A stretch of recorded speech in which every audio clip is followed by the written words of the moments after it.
Hi again folks, how's all doing? This is an Oxford Rail Dean Goods in ROD livery that was sent to me by Dan.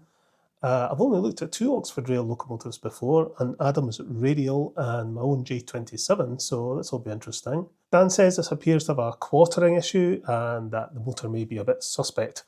At the moment it's got a missing crank pin, so I can't really test it. But we'll shove it into the shed and we'll get it to the bench and we'll see what's what. Alrighty ho then, an Oxford Rail Dean Goods in Railway Operating Division livery. My. It's from World War One. Yeah, very nice model, as the Oxford Rail models tend to be. Although they can have issues. I know the Adams Radial I worked on was, yeah, it had a number of problems. And my J27, straight out the box, it had mangled pickups. But this looks okay, other than we've got a missing crank pin. You can see there we've got a missing crank pin, but that's easily sorted.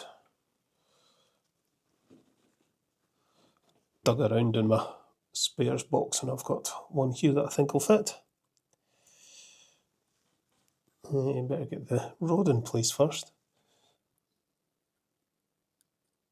Let's get that on there, because I want to put this in and then see what happens under power on the test track. It may just be a case of stripping this down and putting in some fresh lubrication, but we'll see. Right.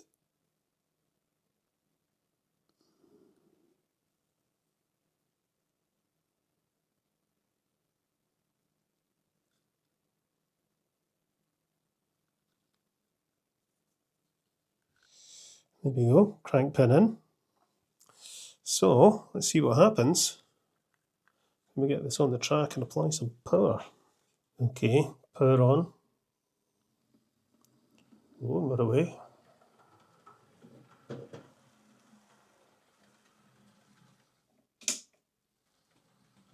That's running absolutely fine.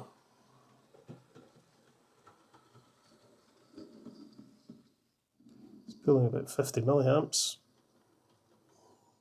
So I might have just done my easiest repair ever. Just stick a crank pin in.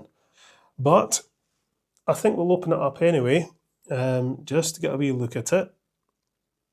I want to know if it's DCC fitted or DCC ready. So I'm going to open up the tender as well, because if it's DCC fitted, I'd like to fit a blanking plate, because Dan runs DC, so you won't be wanting this with a decoder plugged in. I'll get this into the sponge and we'll unscrew the tender.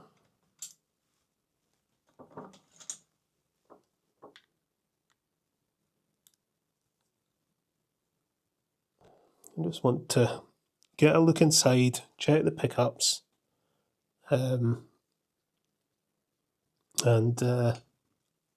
make sure everything is tickety-boo.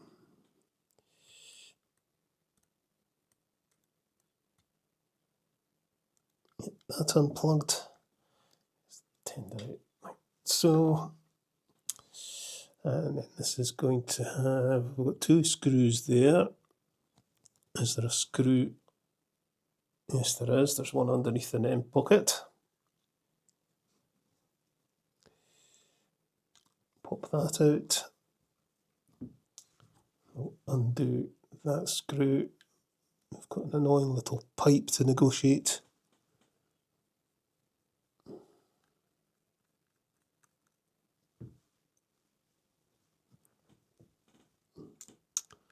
Can I get into this without taking the brake rods off?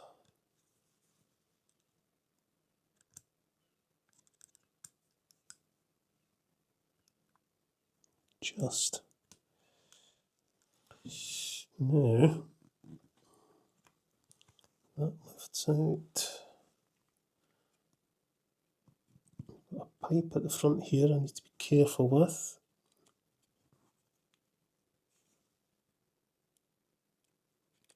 So there we are. So there we go. That all looks absolutely fine. We'll stick a wee bit of oil into the gearbox. A wee bit of gear oil.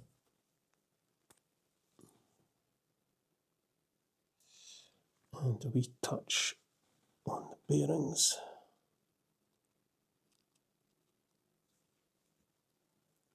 There and there. All looks absolutely fine.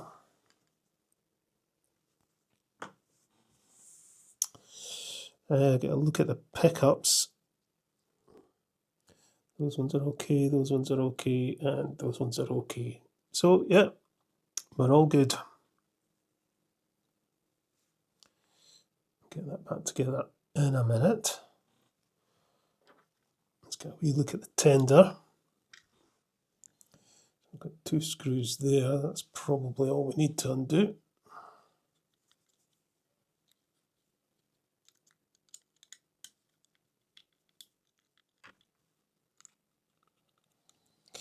There we go.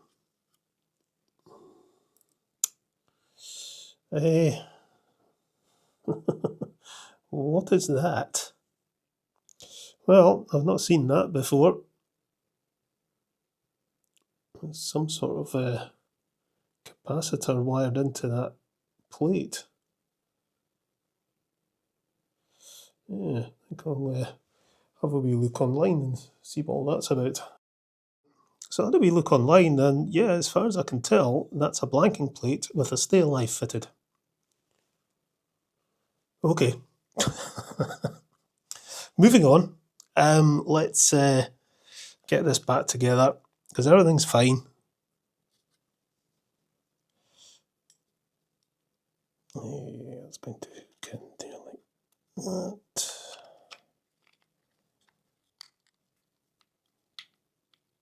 Let's that together. We'll pop the body back on this.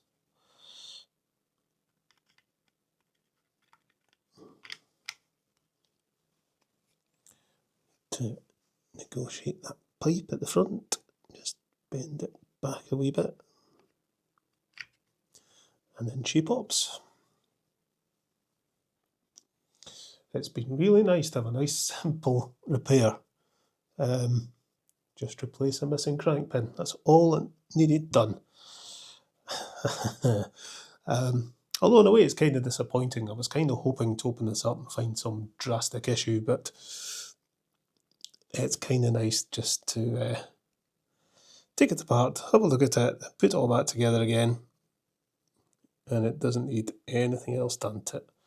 I've given it a wee spot of fresh oil, check over, so I can tick everything off my checklist, and we're done. I was really half expecting this to run really slowly on the test track, because that was the problem with the Adams radial. You know, it was running very slowly, and the more I ran it, the slower it got, which is kind of unusual. Normally it's the other way about, they get faster. But I remember taking that apart and re-lubricating it, and it was fine after that. We'll stick this NEM bucket back in the front. Screw that back in. Get the sponge back out. So I wonder what made Dan think this had a quartering issue, if it was just the fact that it had the missing crank pin, and why he thought there was a motor issue. Although I've not run it on the layout yet. Things can run perfectly well on the test track, and then you get them onto the layout and all sorts of weird things can happen. So we're not out of the woods yet. It appears to be fine, but until a locomotive's been round my layout a couple of times successfully, I don't consider it repaired. So we shall see.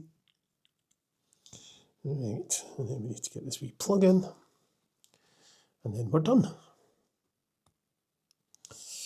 There we go. Right. We'll give it another wee go on the test track.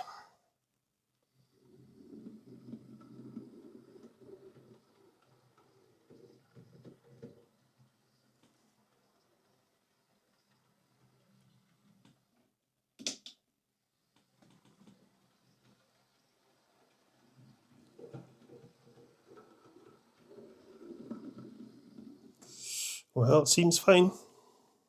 Right, let's pull it out of the shed.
Well, there we go, that was easy for a change. Nice to have a simple job and no nasty surprises.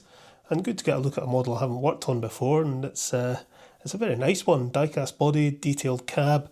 I do like an 060 tender steam locomotive. This one's a bit out of place on my layout, but anything can be found running here after being repaired. I really do need to think of a name for my layout.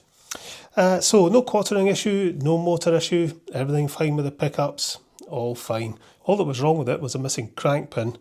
I guess it was working loose and then dropped out altogether, and I suppose it would look like a quartering issue if you didn't spot the missing crank pin, but no, it's fine, all good. Okay, I shall get this packed up and sent back to Dan, and we shall see what's next. Catch you later, folks.